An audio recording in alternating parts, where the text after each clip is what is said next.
I was living and working in Hong Kong, and one day I found a lump on this side of my neck. And when I went to the doctor and they did a biopsy, they discovered that it was lymphoma, which is a form of lymphatic cancer. I was very, very shocked and surprised. So, over a period of 4 years, I developed so much fear of this cancer. And I was following everything. I was researching about it. And I lived my life. I started to live my life just trying to get rid of this cancer that was in my body.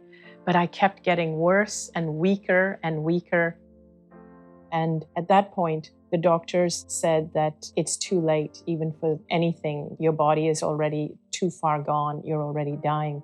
You only have about 3 months to live. I kept wishing that this was a bad dream. My body was not absorbing any nutrition. I weighed 85 pounds. I looked like a skeleton. My lungs were filled with fluid.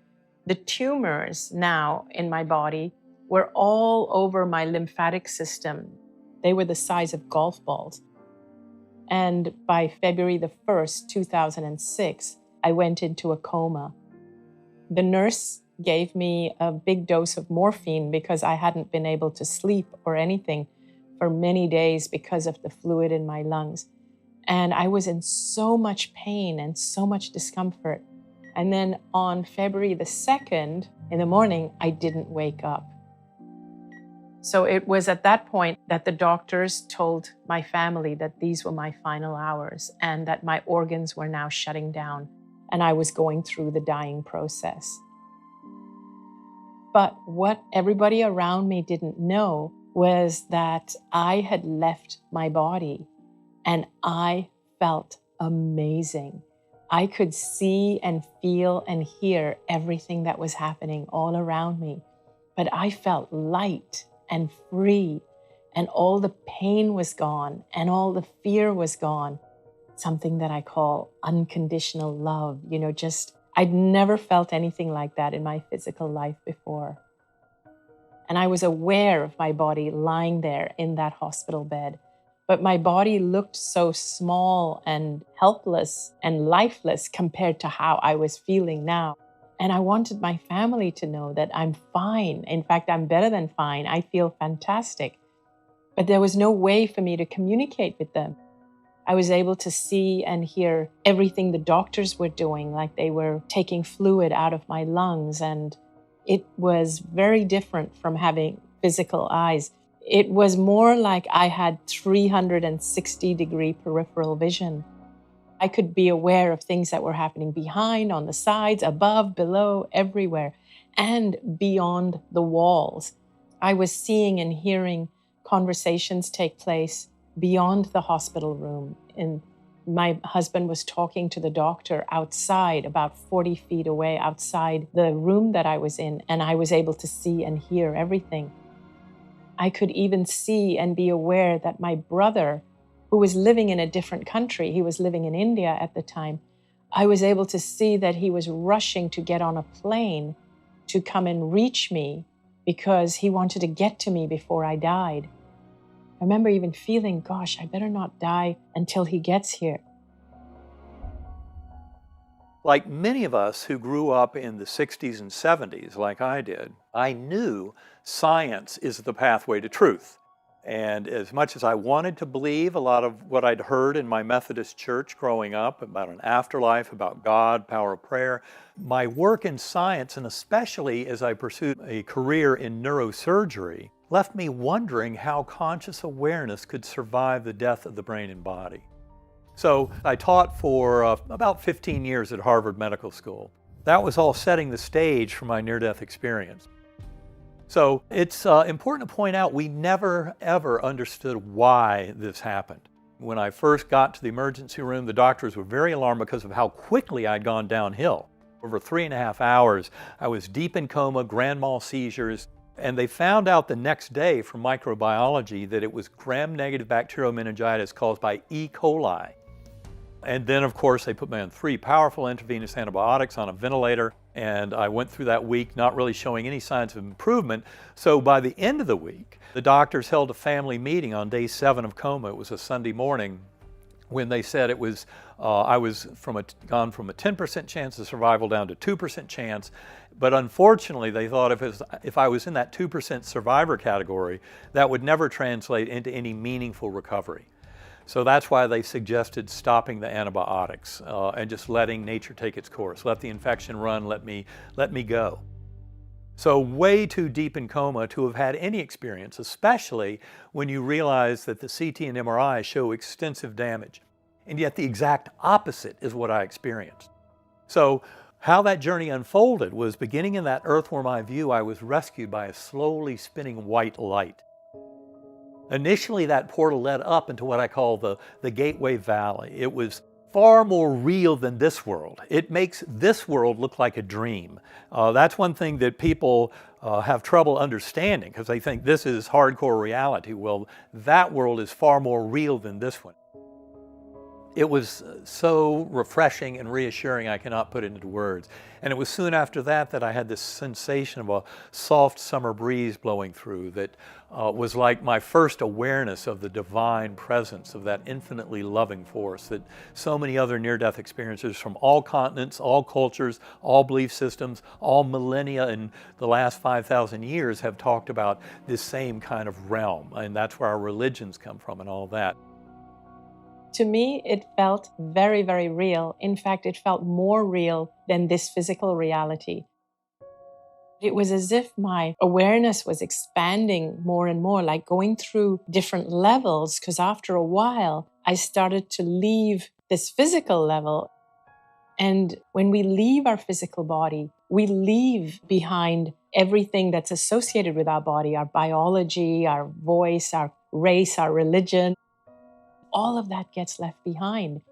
And what crosses over is just pure essence, pure spirit, or pure love. We can call it whatever we want.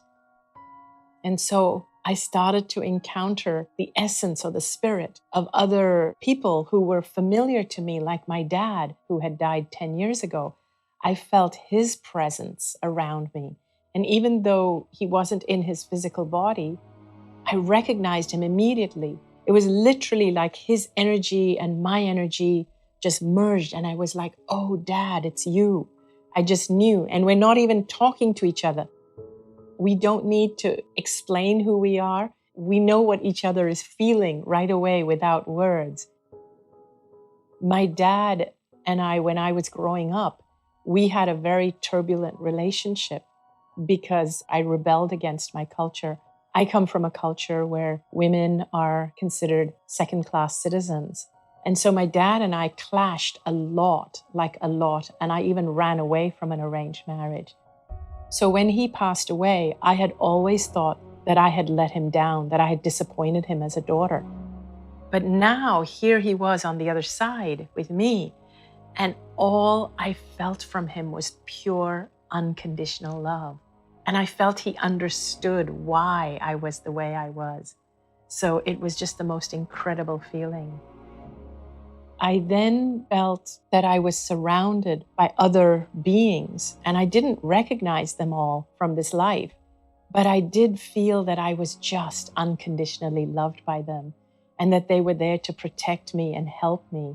And I started to understand that I've always been protected, but not just me, we all are. But we don't realize it, we don't know this. I was surprised by the incredible power of love that I felt by thousands of beings around me going off into the mist with their heads down, murmuring, many praying.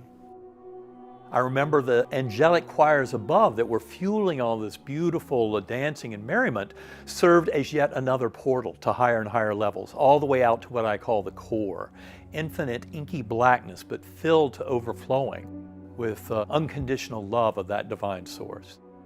And I would cycle through those levels. I would tumble back down to that earthworm eye view, but I could navigate back up by remembering the sounds. The music provided portals to traverse those realms. And I'd been told every time I entered the Corps, you are not here to stay. You'll be going back, but we'll teach you many things. And then a lot happened on that side, but I reached a point where I felt that I had a choice as to whether to come back into my body or to stay on the other side. No part of me wanted to come back because my body was sick and dying. I was suffering here. My family was suffering, taking care of me. But it was like I entered this state of clarity where I then understood why I had been sick. I understood how it was that so many of the thoughts and the decisions and the choices I had made in my life had led me to that point where I was lying there on that hospital bed. And I realized that I had lived this life of fear instead of a life of passion and joy and love. I had never allowed my soul, my spirit, to express itself and be all that it had come here to be, and that I was more powerful than I had ever known or believed. So in this state of clarity, I received the message that now that you know the truth of who you really are, go back. If you choose to go back into your body will heal. And it was at this point that I felt my dad was telling me, you need to go back. It's not your time yet. And so it was at that point that I made the choice to come back. I started to understand that I had a bigger purpose to fulfill, something much bigger. And I didn't know what it was. I had no idea what it was. But it was like I had the understanding that all I have to do is be myself and live my life fearlessly, and my purpose would unfold before me. And it was at that point that I started to come out of the coma. My family and everybody around me were really shocked, but they were so happy that my eyes were opening up. It was like I had one foot on each side.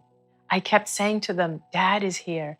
Dad's telling me that it's not my time. I'm going to be fine. And I was just saying this over and over, and they were wondering what's going on.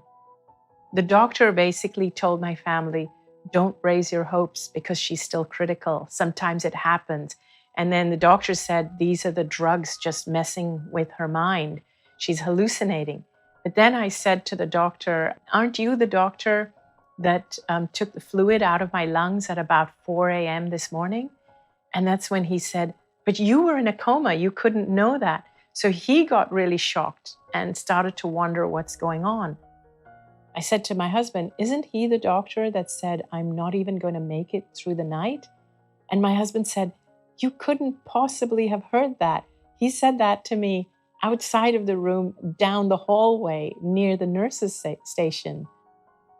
And then what started to happen is over the next few days, the tumors just continued to shrink and the doctors just could not understand it.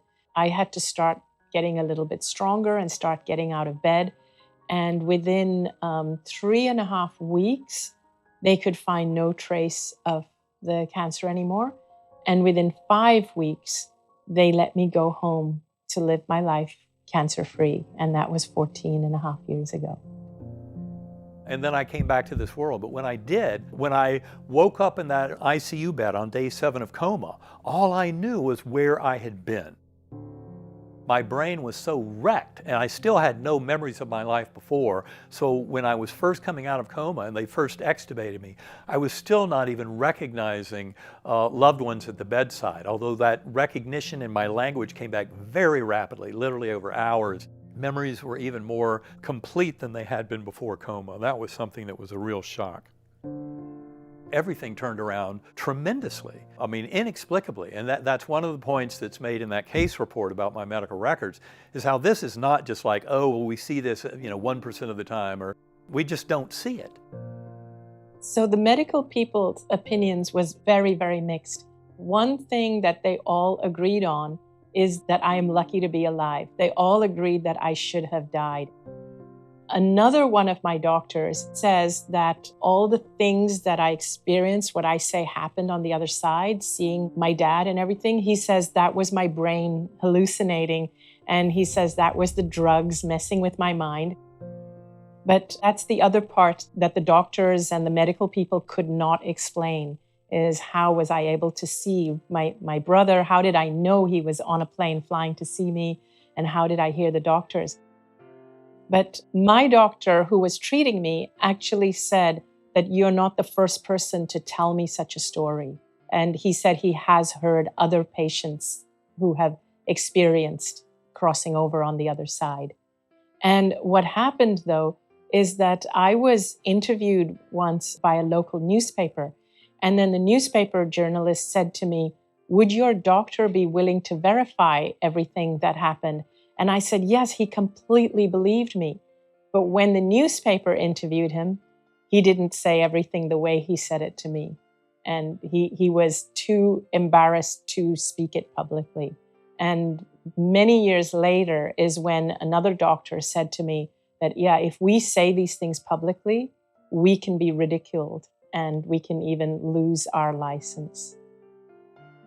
True open-minded skepticism is absolutely important ingredient in this quest. I will say I was my own worst skeptic.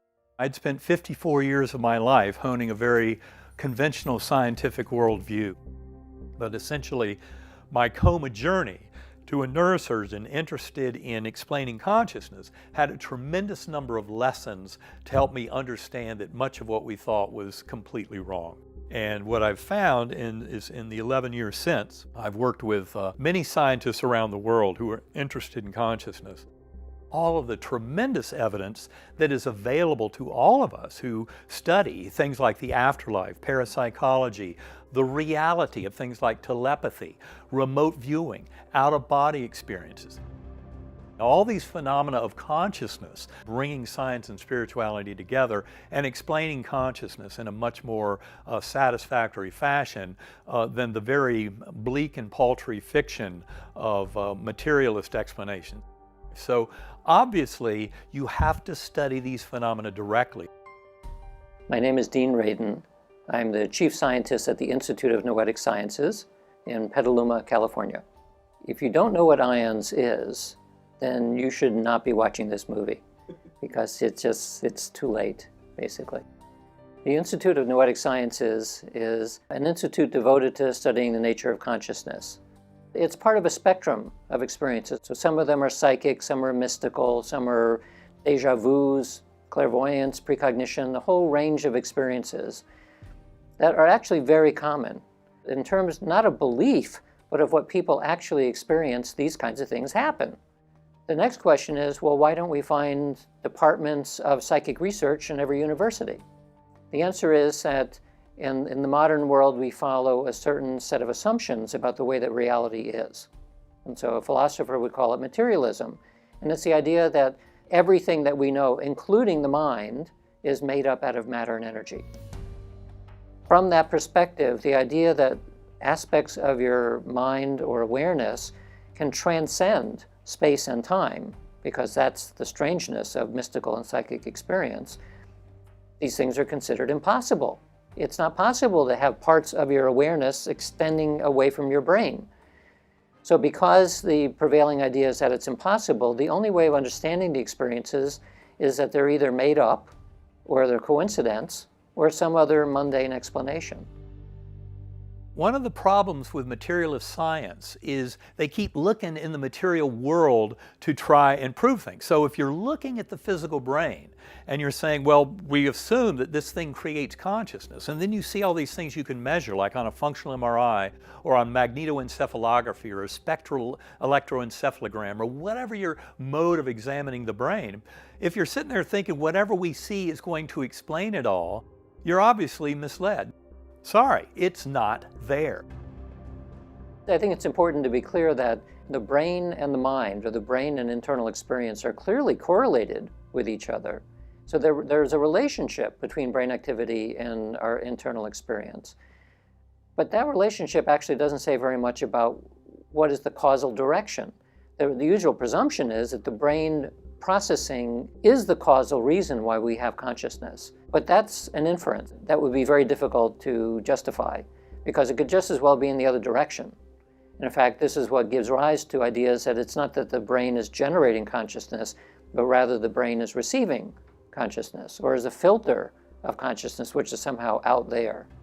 This is the difference between looking at a radio and listening to it playing music and opening up the radio expecting to find little tiny people with instruments in it. Well, that's not what happens. You open the radio and you see something which ultimately is receiving information that's coming from somewhere else. From the time I was a child, I was intrigued by the physical world and by what is the mind.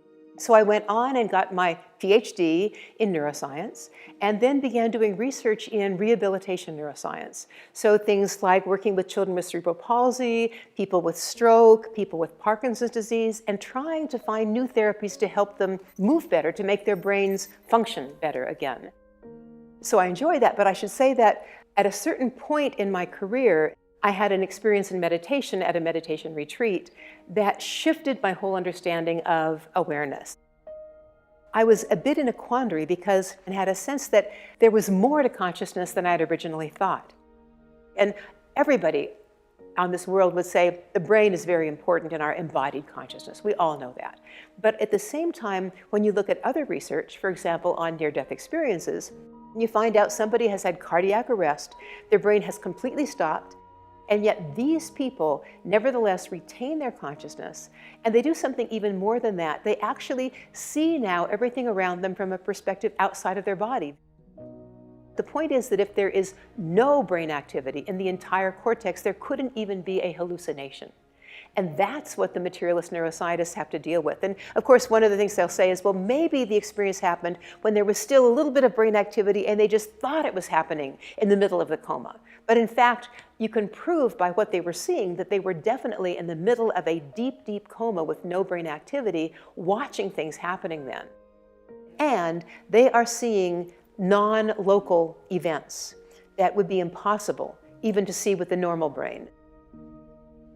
You've been studying the wrong thing. The brain doesn't produce consciousness, but is simply that a transceiver or a filter. A filter is a beautiful word for it, and that's not a new theory. That actually came more than 100 years ago from the likes of William James, who was a renowned Harvard psychologist. F.C.S. Schiller was another proponent of filter theory, as was Aldous Huxley, who wrote Doors of Perception. He came to realize that consciousness was far more profound than just something produced by a brain locally.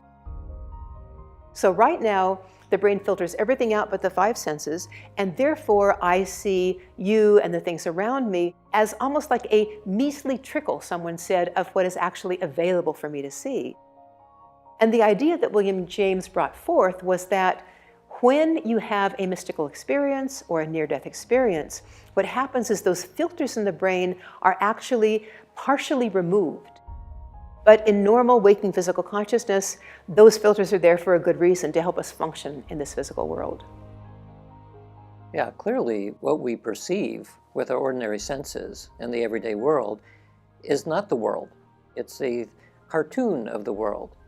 We're picking up portions of the electromagnetic spectrum, which is very thin. It goes from DC, or 0 hertz, up to basically infinity.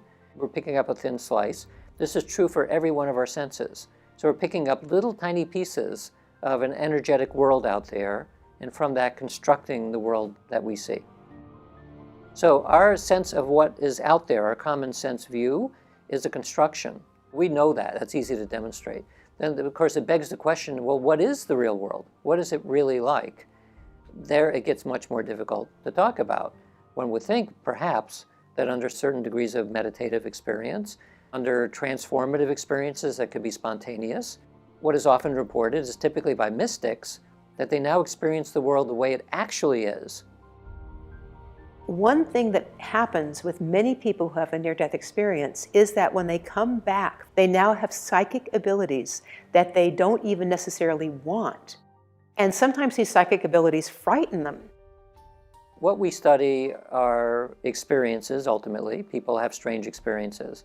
So they would include things like precognitive dreams and presentiments of things about to unfold, telepathic experiences, mind-matter interaction effects, those kinds of things. The challenge from a scientific perspective is how do you then take those experiences bring it into the laboratory so you can study it under controlled conditions where you can tell the difference between a coincidence and a real effect. So for precognition, many different types of experiments all suggest that we do have the capacity to know what's about to unfold, even under conditions where we can't infer it. We also have many experiments showing that through clairvoyance, that we can perceive, not always visually, but we can perceive something that is happening at a distance. So that means that both through space and through time, we somehow can do that. We have the perception ability to do that. Another whole class of studies is the nature of whether consciousness survives bodily death. So is consciousness part of the body or not? It clearly interacts in some way, but maybe it doesn't need the body. So these are survival-based studies where we look at things like mediumship and near-death experiences and those kinds of phenomena, some of which can be brought into the laboratory, and we can verify whether or not, for example, a medium who claims to be talking to a dead person and getting information from that dead person, is the information correct under conditions where they can't fake it or they can't get the information in other ways.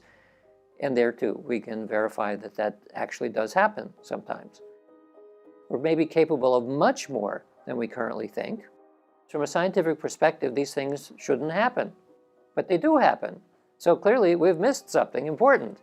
So I want to find out what it is. What does it mean?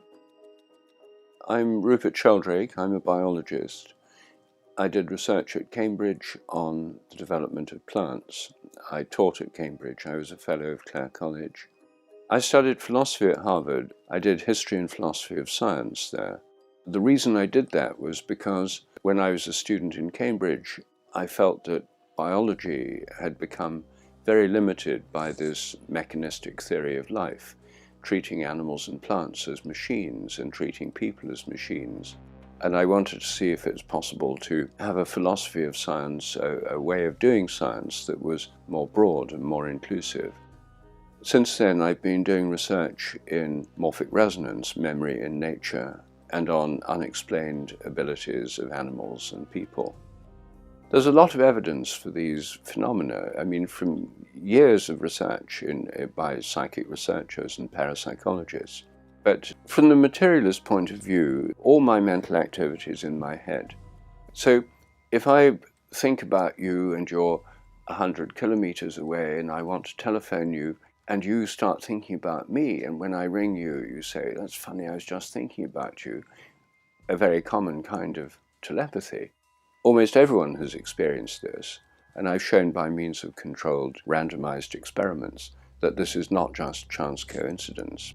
But from a materialist point of view, that's impossible. My thoughts cannot possibly influence you 100 kilometers away. A phenomenon like telepathy is impossible. Therefore, all the evidence for it, the fact that most people say they've experienced it, it just proves these are stupid people who've not been educated enough. And if there's evidence for it from scientific experiments, like my experiments, or those of Dean Radin or many other scientists, then those experiments must be flawed. There must be some error in the experiments.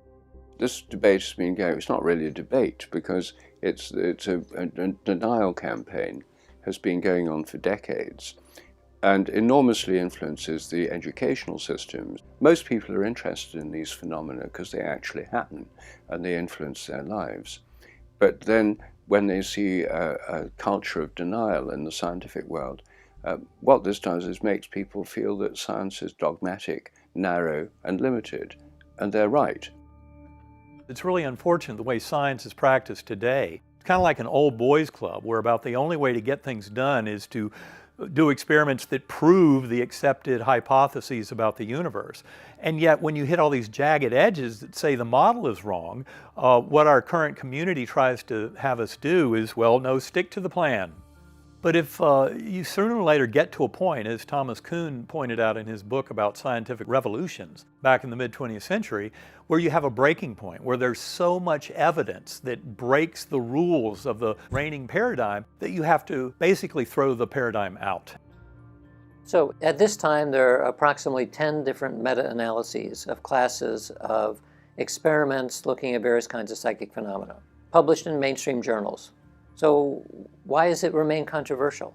They will say that the reason why these studies look like they're significant is because of questionable research practices, the dreaded QRPs. So the QRPs include things like selective reporting. So that you're only publishing the positive results and you're not publishing the negative results, which will create a big bias when you do the analysis. So what they're looking for generally is one of two things. So they're looking for an application which is undeniable, typically involved in some way like making a lot of money. If you're so smart, go to Las Vegas and make a lot of money. So that's one approach. The other one that changes people's minds is a single personal experience. The whole point of a taboo is a social agreement about what you can talk about and what you shouldn't talk about. The irony is that despite a huge amount of scientific evidence showing that these experiences are what they seem to be, they're real, the taboo persists in the academic world especially, not so much outside of academia, but within mainstream academia, you simply are not allowed to talk about this stuff. When you step out of a worldview like this, you know what will happen in terms of what your colleagues will think about you. They will say, oh my goodness, this person has now gone weak-minded and they are not really a credible scientist anymore. And it's very, very true that many young scientists who do not have tenure at universities yet, who have started to do research on meditation, have not received tenure from their colleagues because the colleagues decided that they were really not academically credible like they originally thought they were. So you know you have a high probability of losing your career. So one of the complaints I get from my more mainstream colleagues is that if psychic phenomena were really true, it would upset everything that we know and have to throw away all of our books and start over again. To which I replied, that is actually not the case. That what we know about physics is very likely to remain exactly the same, because the physical world is very stable. What we know about biology and chemistry and all the rest of it is going to remain the same.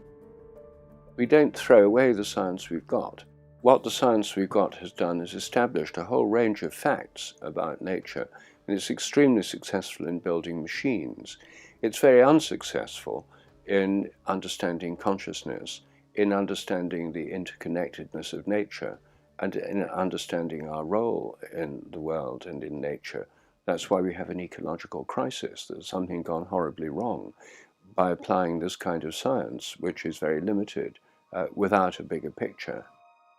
Science is one way of understanding the world. It gives a pretty good picture for a lot of things, but it doesn't do very well in understanding the nature of consciousness. In order to then understand psychic phenomena, we probably need to revise or re-look at some of the assumptions underlying the way that science is developed. And so one of the ways of doing that is to question the assumption that everything starts with physics. Maybe there's something more fundamental than the physical world. And so what do we know that doesn't seem to be physical and yet quite real? It's our internal experience. It doesn't seem to have physical qualities to it, but we can't deny that we have experience. So maybe that's more fundamental.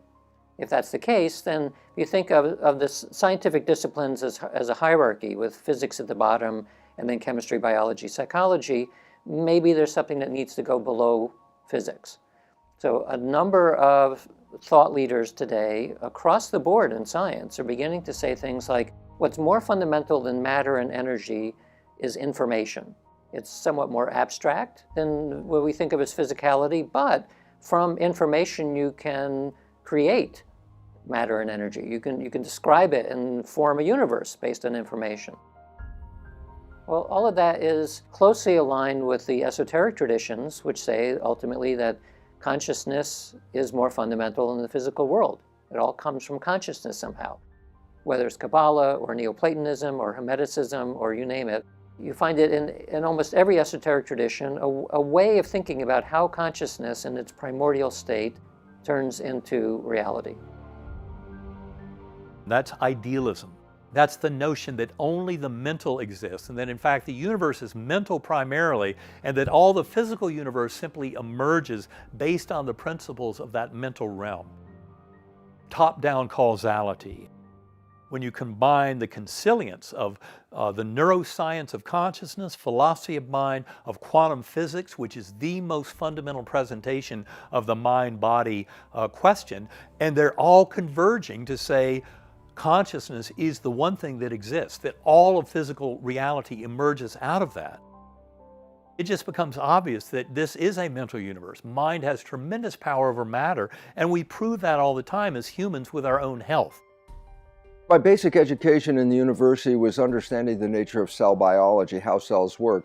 So I was a stem cell research scientist at University of Wisconsin School of Medicine, where I was a professor, and at Stanford University later, where I was a research scientist, expanding the knowledge of epigenetics. To understand the nature, what is the difference between genetics and epigenetics? When I say this character, this disease is under genetic control, that is the belief that genes turn on and off and made the disease. This makes us a victim because, as far as we know, we didn't pick the genes, and here the genes turn on and off by themselves. Then you realize, I'm just like a time bomb. And one day the gene goes boom, and then I get cancer. I'm a victim. But the new science, epigenetics, which means control above the genes, which turns out to be environment, but our perception of the environment, is what controls the genes. I say, well, if perception and environment control genes, we as individuals, we can control our environment, and we can control our perceptions. Consciousness, lifestyle, belief systems, these are the ultimate controls of the gene. So the relevance is important, is because, as we know, that if you got a cancer gene and that's what you believe, then you think I'm going to get the cancer, and then you get a cancer and you say the genes did it, and now we know, no, that there is no cancer gene. There is not one gene that causes cancer. Genes are correlated with cancer, meaning if your life is not in harmony and you have one of these genes, you can activate a cancer. But the point is, having the gene does not cause the cancer. 50% of the women that have the same BRCA1 gene never get the cancer. The point is very important. So we have to help people, take them from the belief I'm a victim, and give them the science that, no, your consciousness is creating this life experience in here. Your consciousness is controlling your genes. And so my evolution took me from the genes to the role of the mind, and that the mind is the absolute control of our biology. And when we give our power to other people, their beliefs control our biology. If I buy their story, and it's not a good story, then I've just altered my life. And this is why we need to take the power back. And people say, oh, that positive thinking doesn't really work, but that's not true. The best example of positive thinking in a scientific study is called placebo. You have a disease and the doctor says, here's this new pill and it's the brand new science and it's going to cure you, and you believe it. And you take the pill and you get well. Then you find out the pill was a sugar pill. So then you're left with, so what made me well? It's not the sugar pill. It was the positive belief in that sugar pill and how it's going to help your life. Sometimes mechanistic doctors try to dismiss all alternative healing by saying it's nothing but the placebo effect. But the fact is the placebo effect works. And in fact, regular medicine depends on placebo effects as well. Does it really matter what we call it? The fact is it's happening. And it shows that the belief and the expectation are actually influencing the healing process. But people don't recognize negative thinking is equally powerful, but it works in the opposite direction. The American Psychological Association has recognized 90% of doctor visits are due to stress. And it turns out that stress is the major cause of problems in health. And that stress is a consciousness issue. So if you can control stress, then you can control your health. And that's what the new science is all about. So the mind-body connection is now recognized as a thing. The next stage are things like affirmations. Affirmations, in terms of the literature of affirmations, rivals the number of books sold for religious texts. It's extremely popular. It's been around a long time in many different versions. There's some people who will say, well, if you want a gold-plated Mercedes, you just think about it really hard, and there it is. And now you have a gold-plated Mercedes. That's yours somehow. So, of course, nothing works that simply. But because of the association between the idea of you create your own reality and suddenly manifesting mounds of gold out of nothing, then people, of course, would be very reluctant to say, well, I believe in that because it sounds crazy. In fact, as stated, it is crazy. But on the other hand, that doesn't mean that affirmations don't work, that they don't manipulate the world in some way. So I personally believe, based on the experimental work that I've done, that we do create our own reality on many layers. So even among my colleagues, what I just said is probably considered controversial, because I'm more liberal-minded than some of my more conservative colleagues. But based on the experiments that I've done, the way that I interpret it, I think that we actually do, to a small extent, manipulate the world in a literal way and not simply in a psychological way. If you look back at various spiritual traditions, even from way back in India, intention was considered very, very important. And in fact, the term in Sanskrit is sankalpa. It means that when you have a strong intention, that you can literally move ahead much, much more quickly than you can if you don't have an intention with whatever you want to do. And people might say, well, that doesn't always happen to me, but what we often notice with an intention is that there's the surface of our intellect that says, for example, I want to lose weight. But underneath, there's a stronger, what I would call my alligator brain or my unconscious desire to eat wonderful, rich foods, and they often compete with each other. And so you think your intention is to lose weight, but you may have a stronger intention for something else, or your intention may be distracted. Then we might look at our distractions or the things that might keep that intention from happening, like maybe a fear of actually being successful in the world that some people may have. We have to understand during development, the brain is the equivalent of a computer. And the beginning part is it's got an operating system, so now the brain is going to work, but it doesn't have any programs. So nature creates the first 7 years of a child's life to download programs. A child below 7 has a vibration of the brain that's less than conscious. It's called theta. You can't give an infant a book and say, study the rules of how to be a member of a family, study the rules of how to be a member of a community. Thousands of rules. So how does a child get a chance to learn? He's not even able to read. And the answer is, it doesn't have to, because the brain is in theta, which is hypnosis. It watches the community, and whatever it sees is downloaded just like a video recorder. Watch my mother, watch my father. See how they did it? I record that. Now I have a program. So for the first 7 years, we download behavior, but from other people. And the problem is this: most of their program behavior is not very positive. So we're actually downloading programs that are not helping us.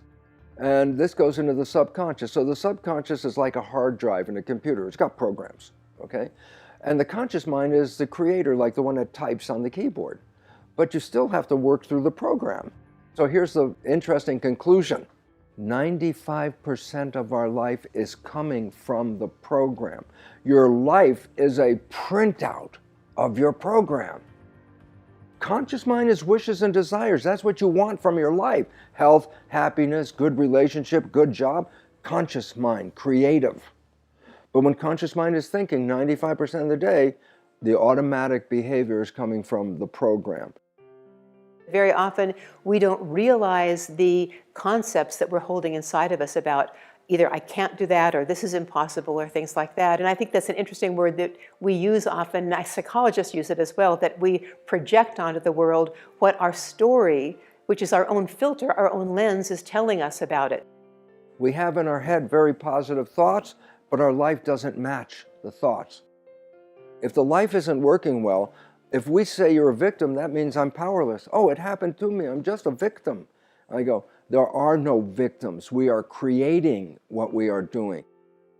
So all you have to do is look at your life, and first thing is this, you say, the things that I like that come into my life, they come into my life because I have a program to let them come in. More important, the things that you want, but you struggle over, you have to work hard for it, you have to sweat to make it happen. Why are you working so hard?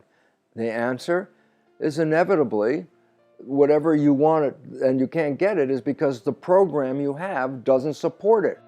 And so, of course, the most important thing is, can I change the program? You have to remember, this is the habit mind. Habits do not want to change. If a habit changes, then it's not a habit anymore. So thank God you learned how to walk before you were 2. It doesn't change, and you're still walking. You could be 100. Okay, but that creates an issue then. What if my programs I don't want and I want to change them? I go, oh, well, it learns in a different way than the conscious mind. This is why people read a self-help book, and if you give them a test, they can get 100. I understood everything in the book. I say, did your life change? No, but I understand everything in the book. And I go, that's because conscious mind downloaded that information. But conscious mind only working 5% of the time means I don't care what you read in the book, your subconscious is still controlling it. But now we want to change subconscious. I go, but that has to have a special learning process. So there are 3 ways to change beliefs. Number 1, self-hypnosis, earphones at night. Number 2, create a new habit and practice it, just practicing, repeating it. And number 3, energy psychology is a way of changing programs very quickly. And this is what we all need now, because the planet is in a very tough situation right now, and we all have to change our beliefs because our beliefs are creating a problem. Unfortunately, we do not come into the world with a user's manual. It would be very convenient if we did have a user's manual with an index where we could look up things like, well, why am I here? Do I have a purpose? All of those kinds of questions, but we don't have that. The closest that we have to it are traditional religions, because they will be very happy to tell you exactly why you're here and what you should do and all the rest of it. But for somebody who doesn't follow traditional religions, it still doesn't take away this internal sense that we have that we want to know. Is there meaning to anything? If people experience tragedies in their life of any sort, they immediately come face to face with this notion of, do I live in a completely purposeless universe, or is there some meaning to any of this? But it's a question that everyone faces at one time or another. Ultimately, what you really learn is what you learn from the inside. My dad was an artist. He taught me to observe. We lived in the deep country. I was used to being alone. It was natural to look at the weather, look at the sky, and Dad was very good. Yes, he was always noticing which way the wind was blowing, and he'd notice the way, what was happening to the leaves, how they were growing. And we had compulsory chapel. We'd have to go to chapel twice a day and say our prayers morning and evening beside our bed. So I very soon began to find a safety in what I might call prayer. I went to a school of meditation in London, and I stayed with them for 20 years. I used to go down. I was given a mantra. You're given a sound, which seems like a meaningless sound, and you just repeat this sound. This is how meditation works. You never try to get rid of thoughts. You can't do that. But you put in an alternative, like this meaningless mantra, and you just repeat that sound. Even if you just say it half a dozen times, for those few seconds, your attention is not on your thoughts, it's on this mantra. You know, the more you give attention to something, the bigger it gets, doesn't it? It magnifies. The more you think about your problem, the bigger it gets. But if you think about something else, what happens? It gets less. Because the attention is really the life force that gives things life. So if you turn your attention to something else, your thinking is diminished. This is how meditation works. And I've had a long life. I've been a farmer. I've been many things. I've traveled widely. I've done all sorts of things. But this meditation I've practiced morning and evening. I've hardly missed for all these years, and I still do it now. And I really consider this to be my work. Thinking, the little voice in the head. I love the way Michael Singer puts it in his book, The Untethered Soul. He calls that running stream of thoughts in the head, the monkey mind that we all have, you know, this chatterbox of thoughts, inner dialogue. He calls that the annoying roommate. And so many people identify with that. They think they are their thoughts, their memories of what they've been through in their life, and they identify completely with that. And that can be a terrible trap. That little voice in our head, that's not who we are. That's not the deep and profound kind of higher consciousness we are. But we can come to identify very richly with that by going within. For example, many scientists, philosophers, artists, musicians, etc., have found ways to get into that kind of universal mind by quieting the voice in the head and actually opening themselves to full-blown creativity. Getting in that hypnagogic space. It's a rich source of creativity, of understanding, of insight, of guidance. As a sentient being, we all have the power to meditate, to go within consciousness and explore and find out much more about who we are and what our relationship with the universe is. So let's assume that there is a parallel between our understanding of the physical world and our understanding of consciousness itself. The conscious world, the conscious mind are very tightly coupled. The classical physics, in a sense, is like a refinement of common sense. It is the world as we see it. It's real. Our awareness is real as well. But just below that, we start saying, oh, the world is a little bit more complicated. Quantum physics, nuclear physics. You also find in meditation, the world there is a little more complicated too, because now you're more in contact with your subconscious. You go down, down, down, down, down until you're at the bottom. We don't know what the bottom is, but let's assume it's way down there somewhere, both in the physical sense and in the mental sense. So in the magical traditions, this is the way that magic is described as working. That you go down into the state that a magician will call gnosis, or a yogi will call samadhi, which is a deep level of awareness, where you're still able to operate. That is then not simply parallel to the physical world, but it converges with it. It is the physical world at these deep levels. So if I'm at this very deep level of reality where mental and physical are not that separate from each other, and I put a little intentional spin that I want something, that can manifest into the physical world as the something that I wanted. What I've just described is basically the idea within the yogic tradition, where the siddhis, the special powers that arise as a result of meditation, a very tiny thought or intention as a deep mental state could manifest as a monstrous effect in the physical world. The caution that happens within the magical traditions is to avoid black magic. Black magic is overriding somebody else's free will. And this is why in parables and stories you constantly read about the equivalent of Darth Vader. You have someone with a little bit of talent, they start using it, they were originally doing only white magic, but they get seduced by the power and they become Darth Vader. It's how we decide to use that power which is starting to spin out the ethical considerations of it. So each and every one of us is more than just a physical body. I discovered there is so much more to our reality than we have ever been led to believe. But we have not been taught to tap into it. And the intuition is really your connection to your higher self or your soul or your spirit or source or whatever we want to call it. And the mind is what decides how much of the spirit or soul is allowed to come through. And to me, this is what it means to have an open mind versus a closed mind. People who have a more closed mind struggle more because they allow less of their intuition or their spirit to come through and express itself through their physical body. So the mind literally acts like a filter. You have the choice as to how much you want to open that mind up.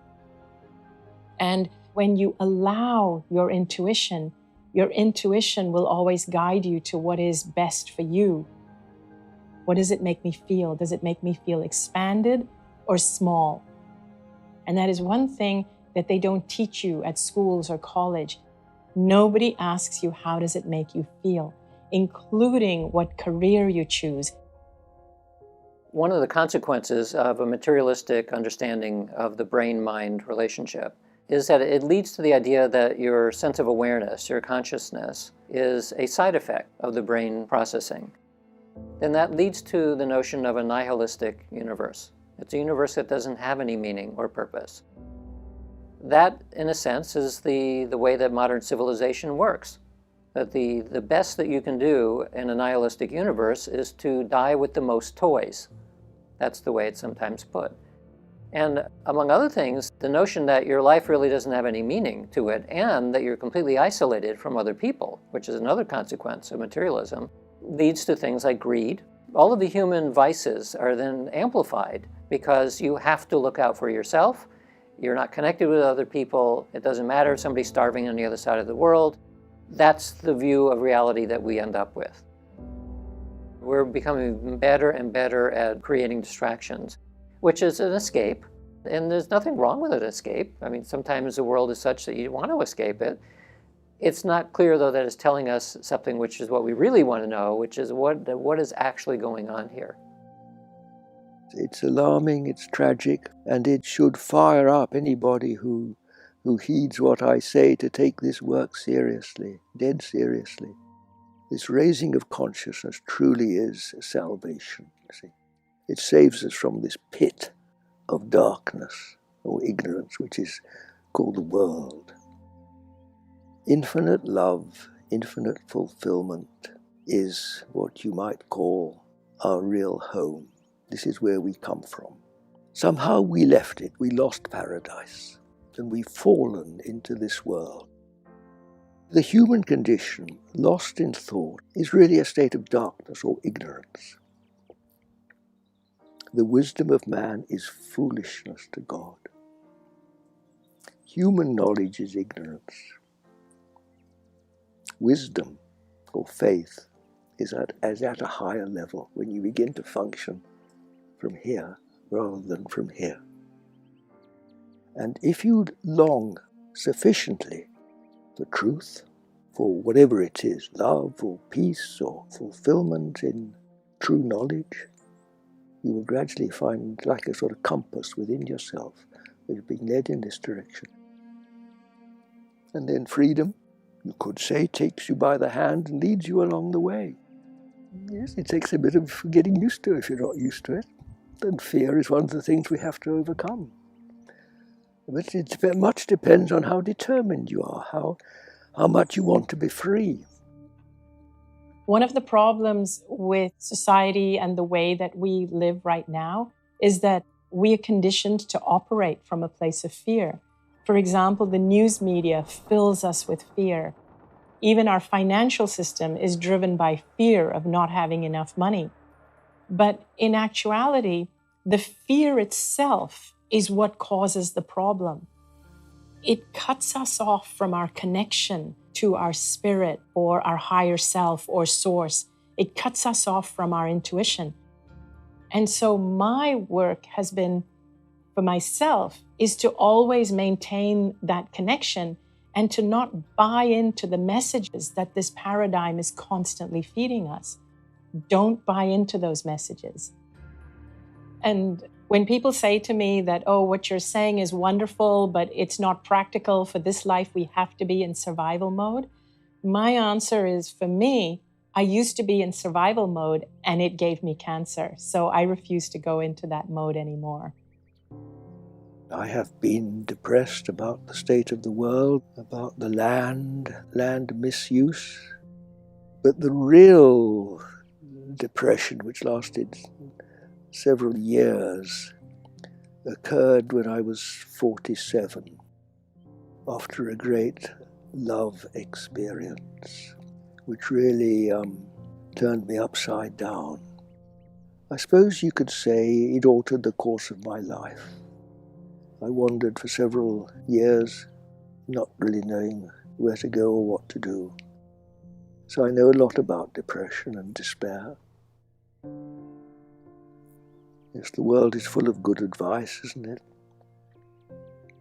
I often think one of the most practical things is simply go out for a walk, open the window, see there are other people out there, some of them even worse than you are, in a worse state.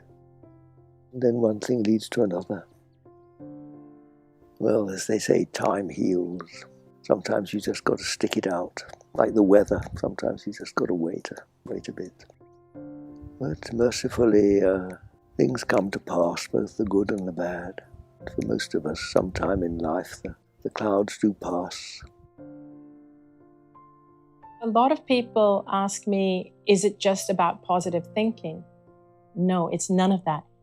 It's about being yourself. And when you are being yourself, sometimes you have a bad day. Don't suppress it. It really is about embracing every aspect of you, even the parts of you that are struggling, even the parts of you that don't feel good. It will pass. But the next step is to be optimistic about the future. To me, being optimistic is very different from being positive.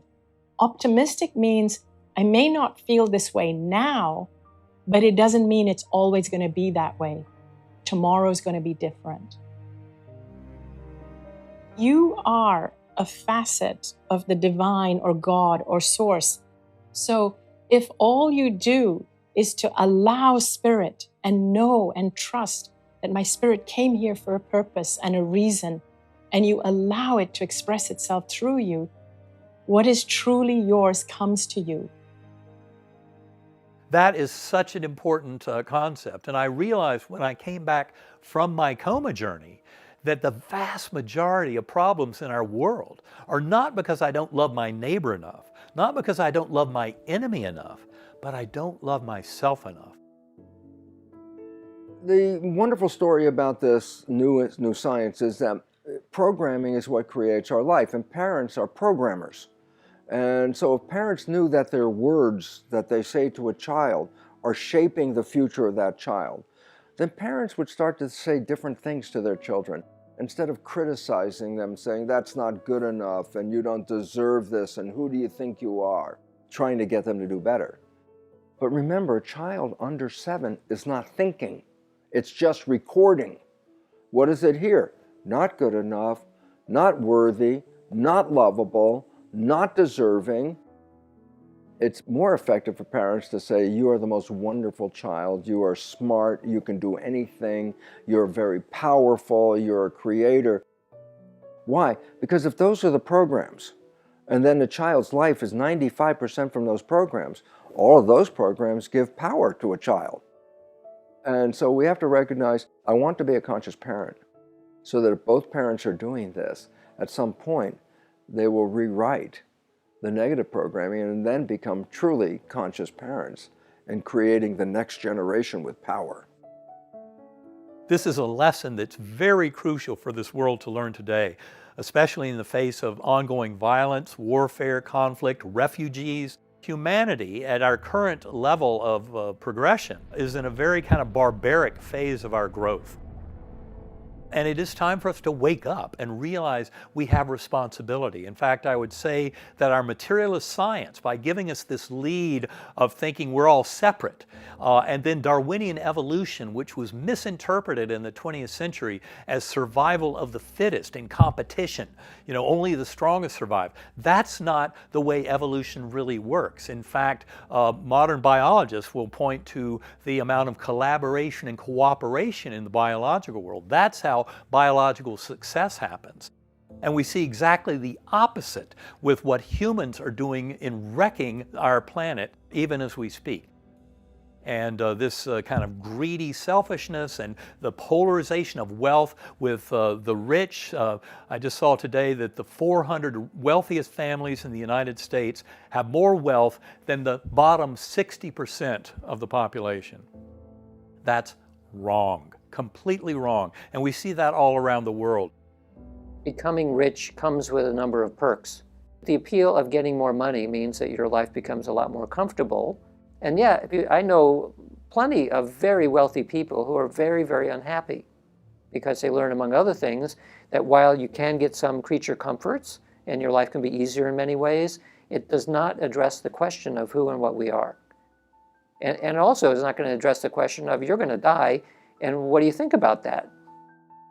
My wife, my family, my home, my job, my work, my possessions, my money. What can we take with us beyond the grave? That's really a good question. What can I take with me beyond the grave? Everything else we leave behind. I can tell you, when you reach my age, it's only too obvious. Clouds come and go. The seasons come and go. Everything in this world comes to pass. That's the nature of this world. But this stillness is eternal. It doesn't change, does it? It's here, it's in France, it's in Australia. Same stillness, unchanging, always now. It is absolutely crucial to be present. If you ask someone, when were you happy? Almost everybody will give you an answer, often years and years ago, often when they were children. Then suddenly, without knowing why, they were just happy. And if you ask them to describe it, they'll usually give you an answer which describes being present.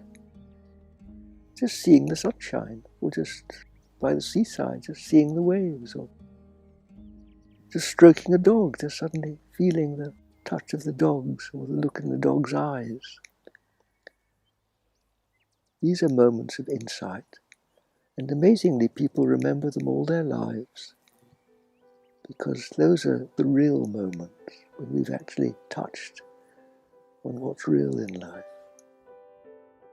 It doesn't mean that all the problems suddenly go away. Life is always offering stresses and struggles. But no matter what, in the end, everything's going to be okay. And if it's not okay right now, that means it's not the end yet. Even death is not final. Even death is something that's not to be feared. But at the end of the day, it's the actions we take in this world that are part of our growth or lack of growth in those spiritual realms. Because if all people knew is, oh, that's a beautiful afterlife, this is such a crummy little existence for me, I'm just going over there. Wrong move, because you never dodge the issues that you face in this life through suicide or through leaving this world. And so it's very important to realize there is no way out but through.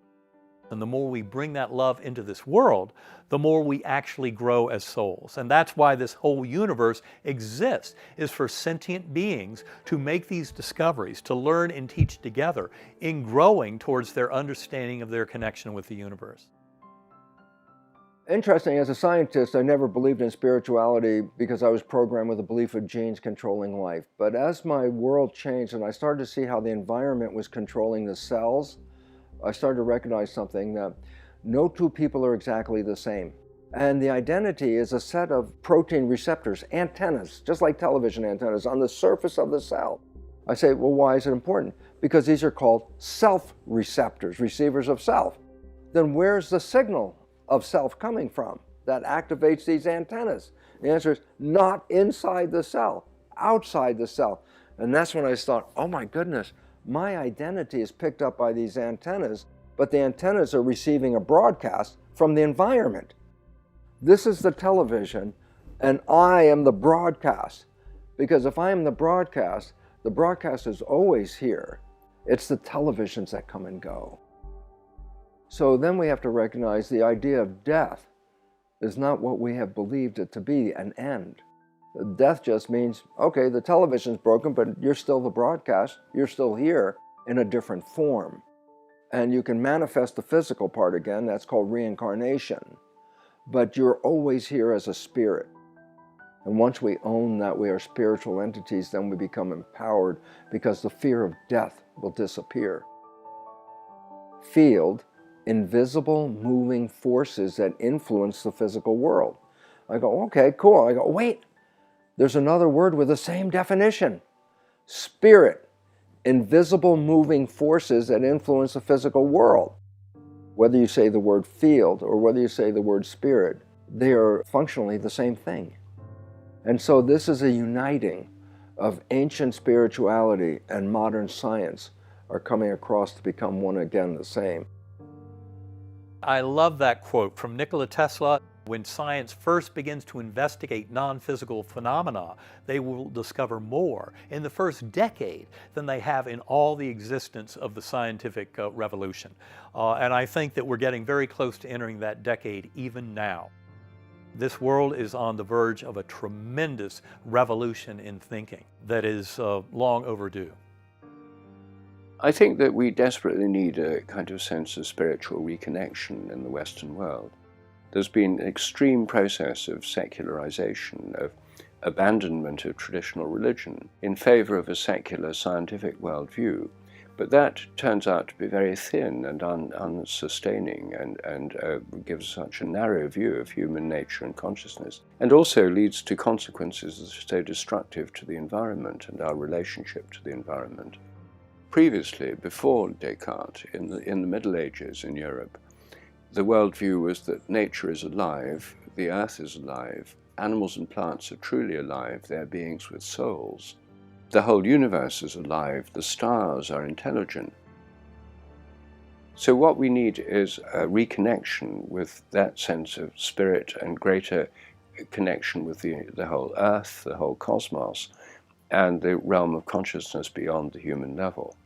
And that's where I think spiritual practices are so important, because this is something that for most people is only meaningful through direct experience. Meditation, connecting with nature, relating to plants, pilgrimage, taking part in festivals and holy days, rituals, singing and chanting, fasting, even sports, which for many people is the most common way in which in the modern world people achieve an altered state of consciousness. The big question obviously is, who am I? The one thing that seems constant within me is my awareness of everything happening around me. That consciousness, that beautiful miracle, is within everyone and everything. It's a powerful concept that highest creativity within the universe dwells within us. And if we can actually experience that, it's like our heart just opens up in this incredible feeling of bliss and joy and wonder. When you do that, what mystics often talk about is that the world is completely perfect. The world out there, everything is working exactly the way it's supposed to. So this is nice if you're in an ashram and everything is pretty and quiet. It's not so nice if you're in the middle of a war zone somewhere, because into thinking that the world is exactly the way it's supposed to be in the midst of chaos, that doesn't sound right. And nevertheless, this is one of the more common things that mystics talk about, that their view of the world is everything is interconnected, it's related to consciousness in some way, and it's perfect. In my journey, I saw very clearly not just the afterlife, but I saw oneness with that divine, becoming one with. That was never a concept that I would have entertained based on my religious beliefs. And that's a lesson that unfortunately our religious systems have in some cases lost sight of. A universal spirit that is part of us, that we have purpose and meaning in our lives, but that we're all united at a very deep level, and that you should do unto others as you would have done unto yourself. If you think of those disco balls, you know, those balls with all those mirrors all around the ball, they project a light onto the wall. When you look at the walls in a room that has the mirror balls, it's got all these speckles of light on the walls. Imagine if each of those speckles on the wall was one human being, one physical person. So if you imagine that each of these speckles of light believe that they are a separate being from the other speckles of light, we start competing with them and fighting with them. The whole is fighting with itself. And one day when we die, we realize, oh my gosh, we were actually all from the same source. We were all actually one. The other way of saying it is that we are here because we are the universe that is looking back on itself, right? So that from just a mainstream scientific perspective, the universe is here for some reason, and we are the universe, the portion of the universe that is aware. That's what we are, is the universe being self-aware. It's said that we have a soul, which is, of course, that divine spark, that part, that light that lights every man. Then there is hope for us. There's more to life than meets the eye. We can't capture it within our thinking mind and describe it. So it's said that real knowledge is not something we learn by description. It comes from revelation. My ways are higher than your ways, and my thoughts than your thoughts. You are deeply loved and cherished forever. You will be taken care of.